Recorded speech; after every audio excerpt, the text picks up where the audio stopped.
let's continue here on page 107 and we can develop these ideas further. Does anyone want to read? Anyone? The search for the self, in other words. I can read. Anyone? Vicky, go for it. Thank you. The search for the self, in other words, the search for the essence, the inwardness, and the way of the soul stems from the recognition that one is alone in the world. When man stands suddenly alone in the world, when everything seems to be addressed only to him, then there is no aspect of reality that does not challenge him. He has to relate to this person or that situation. He has to judge and resolve all of the problems of the world with himself as its center. It would appear that the real agony begins when one's horizons in this world expand, as one rises from one level to another, and as one's intellect and imagination encompass more of the domain of the human. Right. Maybe stop here for a second, because these are deep notions. So I really want to focus on this because I think these words are so poignant and so powerful that the search for oneself really begins with the awareness that we are alone in this world. Indeed, every one of us is alone. Now, there is a difference between alone and lonely. He's not speaking about being lonely or the feeling of loneliness. He's speaking about the idea that we are alone, or in other words, unique. There is no one else like us in this entire world. When we come to that realization, we also realize that there is therefore no one else that can achieve what we can achieve.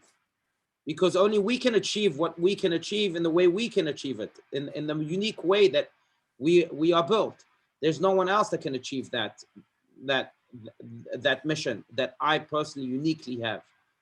And it's an important question. It's an important idea, because not just because we live in a world that keeps up with the Jones or whatever, that keeping up with the Kardashians or whoever else it may be, but more importantly, because it's a question that forces us to ask the question of what is unique about me, and not just about me and my personality, my temper, my attributes, my qualities, my skills, but what is unique about me and my responsibilities in the where am I question towards others. There are things right now that only I can achieve, that no one else can achieve, because God put me in a situation that only I am in.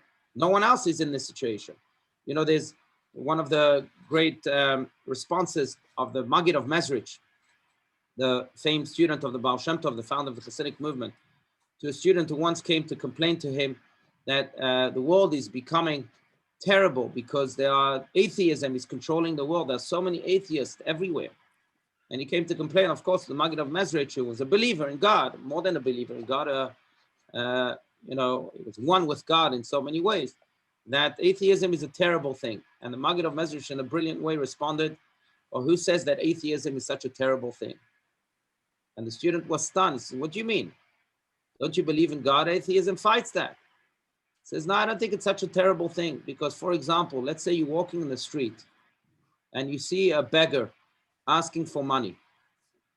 If you're a believer in God, what do? Very often you turn your head around to the other way and you say, God will help him. But if you're an atheist and there is no God, then you're forced to help him yourself. So you go to your pocket, you take out a coin and you help him, because you can't say God will help him." Now, the Maggid of Mezrich was really teaching what Rabbi Steinsaltz is pointing to right here, and that is that very often God puts us in situations that only we can actualize, that we can respond to. And so the uniqueness of man is not just in his existence and in his DNA and in his personality and qualities and so on, but the uniqueness of man is in the places that he finds himself each and every day, or each and every moment of the day. God plants man in a certain situation because he believes that only that man can respond to that situation that he's in, and no one else. And if it's a beggar asking us for money, then believes that it's only us who can truly respond to this beggar at that point. And therefore, we ought to respond. Therefore, we ought to actualize that uniqueness that was designed by God himself. That is really what Rabbi Steinsaltz is pointing to. Now, I just want to take this maybe a step further. And again, I don't want to be the only one speaking, so please feel free to share your thoughts and ideas, as true learning really is about. But I think this takes us to something even deeper. So if we want to go biblical a little, then we can present the idea that the Jewish people, as an am levadad ishkon, as the prophet Balaam, non-Jewish prophet, tells us in the Torah, a nation that dwells alone, am levadad, really began its story with a moment of aloneness, not loneliness, of aloneness that was actualized. What moment am I referring to? Jacob. Jacob, who was the father of the Jewish people. We are called the children of Israel, Bnei Israel. Israel referring to not the country Israel, but referring to the person Israel, who was Jacob's other name, right? The children of Israel, the 12 tribes came from Jacob, Israel. So therefore, we are called the children of Israel. But that Israel, that Jacob, actually began or started paving the journey of the Jewish people in a moment in which he was alone, and he actualized that aloneness. He responded to that aloneness. What moment? So it takes us back to the portion of Vayishlach in the Torah, in which we speak of how finally he spread his wings and he started to fly by himself after being under the umbrella of his father-in-law for 21 years. Now he had many children, and he's going back to the land of Israel to establish himself as a family and thereby as a nation. And as he's going back, he realizes that he left something behind. So he tells his family, you know what, I have to cross the bridge we just crossed by myself. He leaves his family, goes back, crosses that bridge by himself to get whatever he had left behind. The sages say it was just a few vessels, a few jars behind. He goes back, and when he crosses the bridge to get the stuff that he had left, an angel attacks him. Who was that angel? It was the angel of Esav, his brother. But what Kabbalistically, what this angel really represents is that this angel was sent by God to see if Jacob was ready to truly create this unique nation. And Jacob does not flee from this angel, but rather he struggles with it the entire night. And the Torah even uses the word alone, Vayivater Yaakov levado, Vayavek ish imo ad alot hashachar, that he was left alone with his own self. And he had to decide, who am I? Am I my father-in-law? Am I my brother? Am I someone else? Who am I? And he's fighting with this angel, but by fighting with his angel, he's fighting with himself, really. And at the end of the night, he says, okay, now I know who I am. I am the father of this nation. I am a Jacob. I am an Israel. And I am here with a unique mission in life. When he comes to that realization in the morning, by the way, that's when his name is changed to Israel, almost as if he has now been upgraded to this new level of consciousness. And then he's ready to start a nation. And in a way, I think with this story, the Torah is telling us that only when we are willing, like Rabbi Stein says here, to embrace this idea that we are alone, that we are unique in this world, can we also start our own nation, so to speak? Can we also start our own continuity, our own legacy, as they call it here in America? Only then we can make something of our existence and of our mission in this world. If we are constantly trying to be like the other, then we'll never be able to actualize ourselves and our missions in this world, and therefore we'll never be able to create any type of continuity. So the search for the self starts with the awareness that we are alone. It's not a bad thing, it's a great thing. And it's the thing for which God created us. I want to open this up to again, any other ideas, disagreements, comments. That's what it's about. So when we know we're alone, He's Ronnie, yes. We don't want to stay there either. We want to be part of community. We want to take that aloneness and bring it forward. Very good. Into the community. Very good, right. Without community, we have nothing. Right, right. It's well said, because in a way, it's almost like a tango dance, right? On the one hand, we are alone and unique, and no one else is like us, and we have to embrace that aloneness. On the other hand, we also have to each time take that aloneness and contribute it and it alone to the greater good of the community. So it's a constant, as they call it in Kabbalah, ratzov vashov, going in and going out, going in and going out. It's almost like Hillel, the elder, says in the Ethics of Our Fathers, which means if I am not to myself, then who is for me? But if I am only to myself, then what am I? So it's playing yo-yo in life. You have to go, but come back, go and come back, and go and come back. And the reason you constantly have to come back is to ensure that that self remains indeed authentic. Now, and importantly, that self doesn't remain constant, but is always changing. That's right. That's right. That's right. It's changing. That's right. Or it's sprouting. Right. And blossoming. Yeah.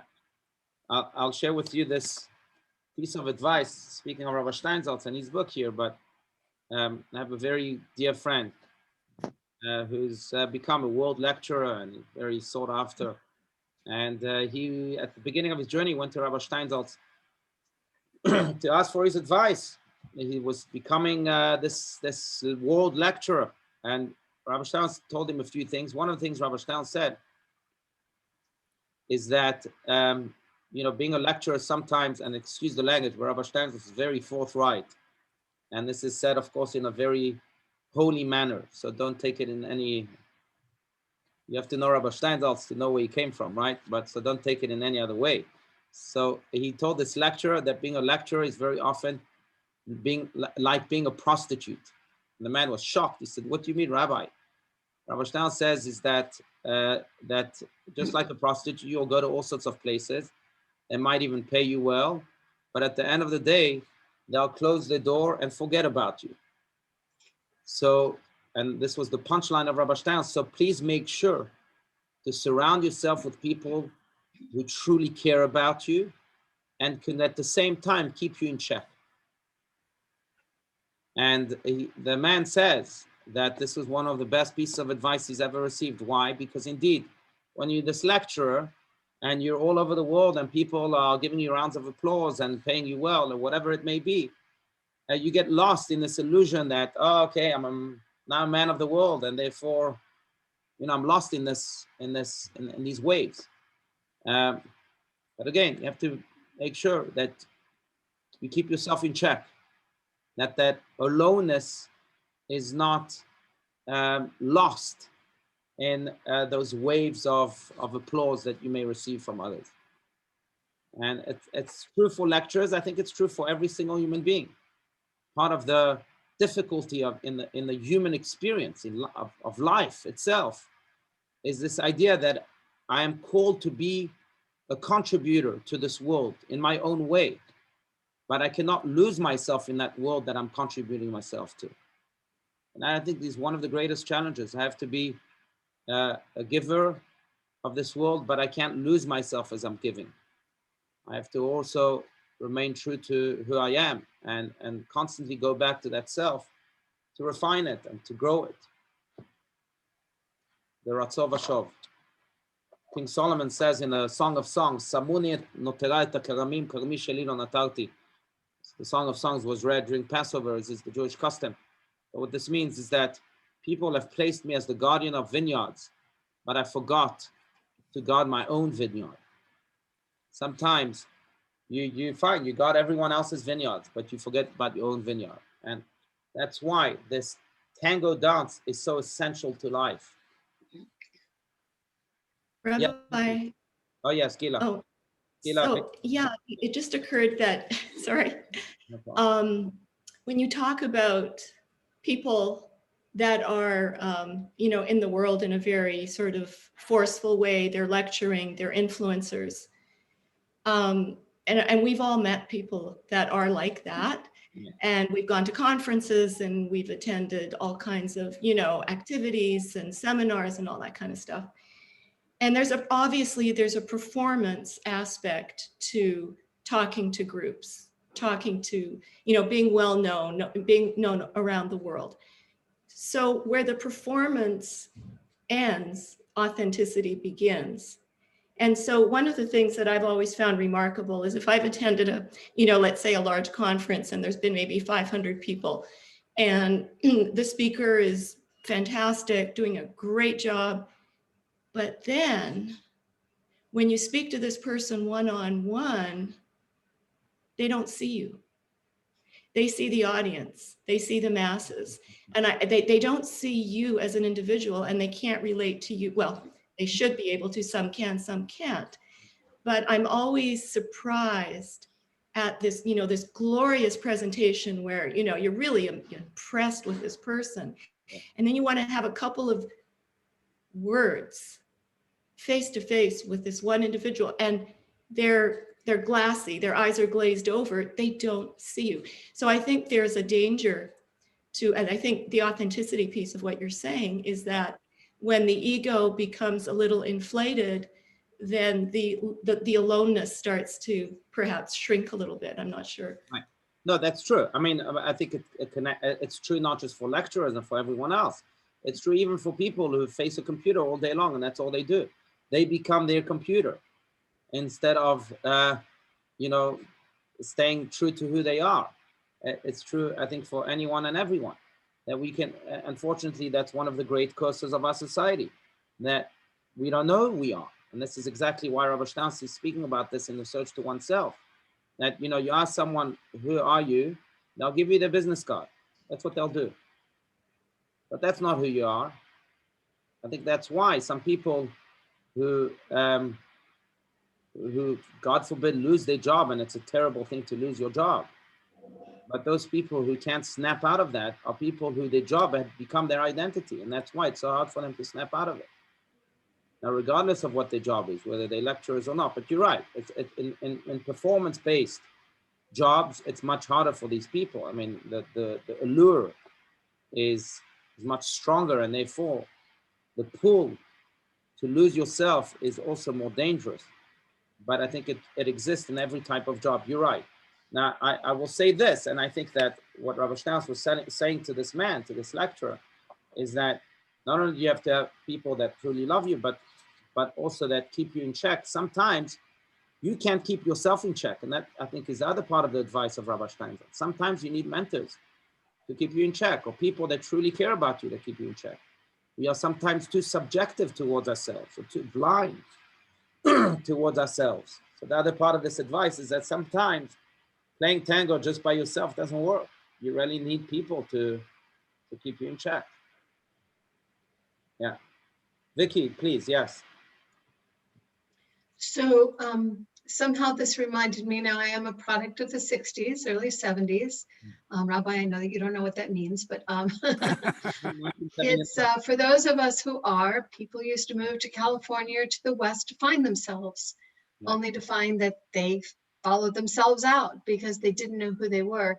And this was really, and my sister lived on Haight-Ashbury on Haight Street. And it just reminds me of some of the stuff that she went through. And my father used to say, you're all you've got till death do you part. If you don't take care of yourself, no one's going to do it for you. And it was to myself and my sister, both females, saying, hey, you want to get married, you want to have a career, you want to do whatever, make sure that you take care of yourself, you have your education. After your education, you can support yourself, you know who you are, then you can go off and find somebody else to marry or to be with or whatever. And it was very, very good advice. And it's true for everything in the world. And I think that with COVID, keeping us indoors, keeping us away from each other, a lot of people, you become introverted in a lot of ways and almost scared of the person next to you that you don't know, the stranger. And it's very interesting that this is being said, because you have to know who you are, where your strengths are, what you need to work on, and you need to have a strong sense of community. I agree with that totally, but a sense of yourself in order to be alone. Right. Well said. Very, very well said. That's right. And constant, Rabbi, right? Throughout life. Yes. There were words in the. Oh, yeah, I'm sorry. Go. No, I was wondering where the voice came from, which screen it came from. I see you now. Ronnie, okay. Go. Yeah. So good, wonderful words that we read today. And can one find themselves without finding God? Can one not communicate with their own heart if they're not communicating with the heart of God and the heart of others? That's a good question. So I want to evoke what Kabbalah says about the word self. So the word for yourself, by yourself, in Hebrew is levad. We quoted the verse before, Vayivater Yaakov levado, levad. To be by yourself, alone is levad. And the Kabbalists point out that levad is actually a combination of two Hebrew words, lev, dalit. Lev means heart, and dalit is one of the letters of the name of God. And what does it mean to be alone or to embrace your aloneness? It's to embrace the idea that your deepest self, your heart, is the heart of God. Your deepest self is divine. So to answer your question, Ronnie, that's a good question. But I do believe the deeper you go into the self, the greater the chances you will find God, that God within. If you did not find the God within, then you didn't go deep enough. I think that, by the way, is the problem with a lot of the fathers of psychology. I think Freud didn't go deep enough, therefore he found sexual desires. I think Spinoza didn't go deep enough, and therefore he found the DNA of man dictating it. I think if we go deep enough, then we'll find Lev Dalit, the heart of God himself. And that is the aloneness also that God wants us to actualize. He wants us to be divine, to act divinely, to behave divinely. Now, what this means, of course, is that we have to, just as God is a giver, we too have to be givers. Just as God creates good, we too have to create good.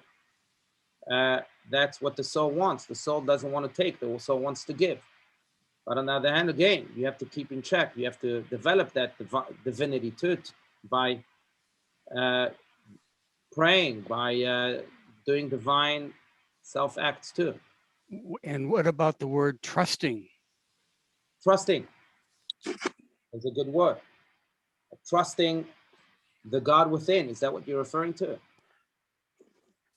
The God within and the God that surrounds us. Right. The God that is. Right. Trust. Right. Don't question, accept. Yeah, acceptance is a much harder thing. But because we don't always know what to accept. But absolutely, trust is part of the game. It's one of the more important elements of the game. Knowing that wherever you are, even though it might be a challenging moment, a challenging place, you are there because God sent you. And just that idea, where you trust that God sent you to that place, already empowers you to be you. Fred, I know you're raising your hand there. Please. Yeah, I thank you. So first of all, thanks for hosting. This is a wonderful class. No, thank you. And then also, you were saying God is good, we should do good. God is a giver, we should give. And I agree with that. And I would not agree that that we should not do good, or that we should do the opposite, evil. And I don't know, though, if you would say that God does evil, but certainly there are examples of awful things that happen. And if God is all behind that, then what is the explanation behind awful things? Great question. I think I'm smiling because it's the ultimate question that has no answer. You're right, that there is evil in this world that God allows for it to happen. I mean, tonight and tomorrow is Yom HaShoah, it's Holocaust Remembrance Day, and that's one of the darkest periods of, it relates to one of the darkest periods of humanity in which evil did happen. Now, why does God allow for evil to happen like this, especially in such unfathomable ways? And I don't think there's an answer for that. I think that's where our brain is limited. The finite being is finite, and it cannot transcend to that infinite level of understanding. Almost in the words, speaking of Yom HaShoah, and I think I've mentioned this before, in the words of Rabbi Yehuda Halberstam, who was himself a survivor of the Holocaust, who had his wife and his 11 children murdered, and he found the courage to rebuild himself and built the Children's Hospital in Netanya, Israel, and rebuilt his Hasidic dynasty, the Tzanz Klosenberg dynasty, remarried, had 7 children. And he was once asked, where was God in the Holocaust? What is this? How do you explain this evil? And he responded very beautifully. He said that I also have these questions. And I don't have answers to these questions here in this world. But I'm sure that if I really would want the answers to these questions, God would invite me to the heavens and give me all of the answers to the questions I have. But I'd rather stay alive here in this world with the questions than die and go up to the heavens and receive the answers. Because in this world, again, we're limited. That was his answer. But Rabbi Sachs passed away a few months ago, Chief Rabbi Jonathan Sachs, Lord, Dr. Jonathan Sachs. He gave a beautiful spin to this answer of Rabbi Halberstam. And he would say that God purposely did not reveal his intentions when doing bad or when allowing for bad to happen in this world to human beings, so that we would never accept the bad that happens. If we would have the answers to these questions, then we would accept bad. We would accept evil. And God does not want us to accept evil from happening. He wants us to fight this evil. And therefore, he doesn't reveal these answers to us so that we can fight it. And in a way, it's true. It becomes the task of man, but to fight evil, not to answer evil or to give any excuses for evil, but to fight evil. Why God allows for this to happen, we'll never know. And when Mashiach will come, the prophet Isaiah says that we'll be able to look back and say, Odcha Hashem ki enafta bi, in the words of the verse, which means, thank you, God, for giving me pain. Imagine that. But now we can't. Now it's impossible. And we have to fight it instead of answer it. Yeah. Rabbi? Yes. Mark and Joyce, yes. Joyce and Mark, whoever wants to go first. Joyce, go first. Okay. Just, excuse me, when you were talking before about the heart, everything. Yeah. What I learned from a cardiologist many years ago is the heart, like what Vicky was saying when we were talking, is the heart has to pump blood to itself first before it pumps blood to any other part of the body. Very good, right. And that's it was the truth. I mean, it's physiology, but it's also a powerful metaphor of what we're talking about now. And last week, when we were just talking about spirituality, I got received an article from the Heart Math Institute, heartmath.org. And it's fabulous. It's the spiritual heart from a scientific look, but it's a spiritual, and I'm happy to send the link. There's a newsletter, and then there's the article, but it's kind of what we're talking about. The essence of the heart is really more powerful than the brain. Very good. Very good. So the very good. The authenticity, this fits in with what this piece is talking about. Who am I? Who are we? Right. So anyway, I got excited about it because everything came right. Beautiful. during this time. They have dalit in the heart of God that we spoke about. Part of God. Yeah.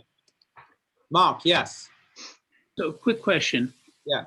As we try to understand where we are, many individuals are searching at the same time for an understanding of Hashem. Many individuals have not found and have not delved deep enough to really understand or to acknowledge or to imprint Hashem in their lives. If one has not gone deep enough, and let's call that individual an atheist or an agnostic, is it possible still to find where you are? Or do you have to acknowledge the existence of Hashem in order to understand who you are? So it's a great question. I think that so I do want to go to, you might feel like I'm deviating, but I'm not, to one of the great periods of Jewish history. Just a short history lesson here with an episode that happened. So one of the most righteous kings of Judah in the story of the Jews, it was King Chizkiyahu. King Chizkiah, who lived in the year about in the 8th century BCE, something like that, was a king who made basically the entire nation return to God. And during his era, people were truly, truly thriving in their relationship with God, in their relationship with one another. And it was almost like the Messianic times. Unfortunately, his son, Menashe, did the exact opposite. When he became the king, he turned the whole land of Israel into a place of idol worship. And he made the entire nation turn their backs towards God. And by the way, the Midrash teaches that Chizkiyahu also was endowed with prophecy. And he once had a prophecy that his son will do just that. And therefore, you don't want to have children. And the prophet of his times, Isaiah, came to him and said, Chizkiyahu, why are you not having children? And he said to him, because I had a prophecy that my son, the son that will come of me, will be so evil that he'll overturn everything I'm trying to do with this nation. And the prophet told him, well, you have to do what you have to do. God tells you to be fruitful and multiply. You be fruitful and multiply. Whatever happens to your son, that's God's business, not your business. You're not allowed to meddle with it. Which, by the way, tells us, as Midrash tells us, that very often what our children become have nothing to do with us. It's not in our control. That's God's business. But anyway, Menashe was the son of this most righteous king. And he filled the land with idol worship, as mentioned. He murdered people, filled the world with the land with promiscuity, with all sorts of immoralities, corruption, all sorts of terrible things. Very evil king. He himself murdered his own grandfather, Menashe.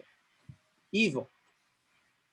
Came his son, and he became the next king, Yehoiakim. He became the next king when he was just 8 years old. At the age of 26, Yehoiakim, I don't know if you know the story, but Yehoiakim is told by some of his close, the close people in his circle, that they discovered a Torah from the times of Moses, a Torah that was written by Moses himself. So Yehoiakim says, I have to see this Torah. Show it to me. And they showed it to Yehoiakim. Yehoiakim reads it. And he opens up in the to the passage that speaks about Passover. And he asks himself, why don't we do this? Why don't we do Passover? I never knew about this. Remember, his father was the evil king Menashe. And they say, well, yeah, Menashe annulled that. So he said, I want to do this. And he asked the entire nation to do Passover. But in order to do that, they had to clean the land from idols and so on. And afterwards, he opened up to different passages in the Torah. And that tiny little Torah, written by Moses himself, that they had discovered, is what slowly but surely turned Yehoiakim's heart upside down, to which he became like his grandfather and not like his father. And he restored holiness and goodness in the land of Israel and in his nation. Now, why am I telling you this story? Because we each have this small, tiny little Torah written by Moses in us. And that's the Lev Dalit, the heart of God. That's the soul itself. Now, sometimes we fight the soul. And God forbid, some people fill their bodies with all sorts of immoralities and idol worship and so on. And they have a Menashe phase to their lives. But it doesn't mean that Sefer Torah is gone. It's decimated, it's burned. At some point, I truly believe that Sefer Torah awakes. And when it awakes, it creates such an earthquake in the person that the whole person changes. That might take a generation, might take 2 generations, like we see in the story of Yehoiakim. But eventually, it awakes. So speaking of agnostics and atheists, you know, there are no atheists in a rat hole. What's the expression? Anyone? Foxhole. There's no atheists in the foxhole. That's right. Thank you. No Foxhole. atheists in the foxhole. And that's because eventually, you know, when people have to dig in and or things happen in life, that Sefer Torah awakened. I'll tell you this, speaking of Rabbi Steinsaltz, because this is what this class is all about, and I mentioned this over Passover at synagogue, CBT year, but I don't think it's a coincidence. The very last story, I heard many, maybe hundreds of stories by Rabbi Steinsaltz throughout the many years I was with him. But the very last story Rabbi Steinsaltz shared with me was a story about a man by the name of Moshe Sneh. You can Google it. But he told me the story just literally a week before his stroke, when I had the privilege of being with him in Israel at 1 o'clock in the morning. And Rabbi Steinsaltz tells me about a man named David Rosenbaum, who apparently was a staunch communist in the late 1800s. And then he became a staunch Zionist in the early 1900s. And eventually, towards the end of his life, he returned to Judaism and he became a staunch Jew, passionate about Judaism, and he even became a member of Aguda. Fine. Moshe Sneh was a man who was a staunch communist at the beginning of his life. And then he became a staunch Zionist.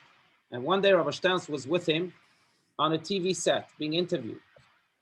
And during one of the breaks, Rabbi Steinsaltz approached Moshe Sneh and he told him, look, I know you don't like anything I stand for. He was very anti-religious.